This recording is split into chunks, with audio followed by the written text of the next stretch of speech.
never forget the sound a cafeteria makes when cruelty becomes entertainment. Plates freeze mid-air, conversations stop, and for a moment, the entire room feels like it's holding its breath. That was the moment when 17-year-old Maya Reed, the quiet new girl with a secret even she prayed no one would ever discover, was lifted off her feet and slammed onto a lunch table so hard the trays jumped. Everyone stared. The bullies who did it grinned, but what none of them knew was that 10 seconds later, they would be running for their lives, literally. Not because Maya was strong, not because she fought back, but because someone was watching, and what happened next would change the school forever. Maya Reed walked into Ridgewood High with her shoulders tucked in and her eyes lowered, as if trying to shrink herself into the smallest version possible. She had moved from another city only 2 weeks ago, but to her it felt like she had lived a lifetime in fear. The hallways smelled of chalk, cheap perfume, and the noise of teenagers who seemed too confident for their own good. Maya wished she could be invisible, but she already knew she wasn't. Her torn backpack, faded hoodie, and quiet nature made her an easy target. She wasn't poor, but life had forced her to choose survival over appearance. She lived with her mother in a small rented room behind a grocery store. They had escaped a traumatic past, one filled with a man whose footsteps still haunted Maya in her dreams. Her mom worked 2 jobs, and Maya promised herself she wouldn't cause trouble, not even at school. She would endure silently. But bullies have a way of sensing silence. They smell it like blood in the water. The first day, she bumped into Tyler Briggs, the popular senior whose ego was bigger than his football stats. He stared at her as if she had personally offended his universe. "Watch it, new girl," he said, narrowing his eyes. Maya apologized softly, trying to walk away, but he grabbed her wrist, squeezing it harder than needed. "Say it louder." Maya did, and that was the beginning. Small things turned into daily torment. A foot blocking her path, a whisper behind her, a shove, a cruel laugh. But today would be different. As Maya entered the cafeteria carrying a tray with only milk and a half sandwich, she felt the familiar burning sensation of eyes targeting her.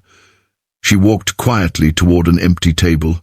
But Tyler, his friend Chase, and the self-proclaimed queen of the cafeteria, Brianna, cut her off. Brianna smirked. "Oh, look at her lunch. Cute. She eats like she's budgeting oxygen." Chase chuckled. "She looks like she slept in a dumpster." Maya swallowed hard. "Can I just sit, please?" Tyler stepped closer.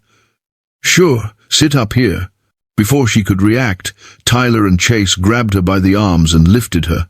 Maya felt the air leave her chest as she was tossed onto a lunch table. Her tray flipped, milk spilling, and the room froze. Every student stared. Even the teachers were far across the hall. Maya lay there, humiliated, her eyes stinging. The table felt cold beneath her back. She tried to sit up, but the boys pushed her down again, laughing. Brianna took out her phone. "This is gold. New girl table-tossed on her second week. Viral content." Maya felt something inside her chest coil so tightly it hurt. But she didn't cry. She wouldn't. She whispered, "Please stop," Tyler sneered. "Or what? You gonna run to your mummy?" The cafeteria echoed with cruel laughter. But then a chair screeched. A deep voice thundered. "Hey!" Every head snapped around. A figure stood by the door, a figure Maya recognized, though she hadn't seen him in years. He was taller now, older, with broad shoulders and sharp eyes that locked onto hers with something like fire. His name was Eli Ward, and he wasn't supposed to be here. Maya felt her throat tighten. Eli was the boy who once lived next door before everything in her life shattered. He had disappeared after his own family tragedy. No one knew what happened to him except Maya. She knew he had been taken to a military boarding academy.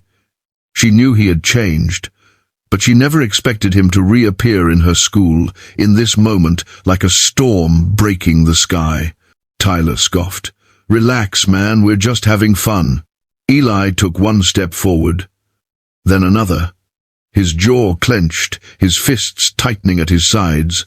That wasn't fun. His voice vibrated, low and dangerous. "Put her down." Chase snorted. "Or what? You, her boyfriend?" Eli didn't blink. "No, I'm the guy who'll make you regret touching her." The cafeteria gasped. The bullies exchanged glances. But before they could decide their next move, Eli surged forward, and everything in the room changed.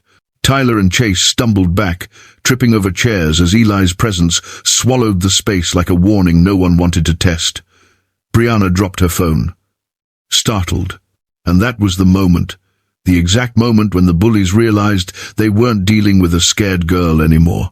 They were dealing with someone who had come back from battles they couldn't imagine. Maya sat up slowly, trembling. Eli placed his jacket around her shoulders without a word. For a moment, the whole cafeteria felt like it was breathing again. But the storm was only beginning.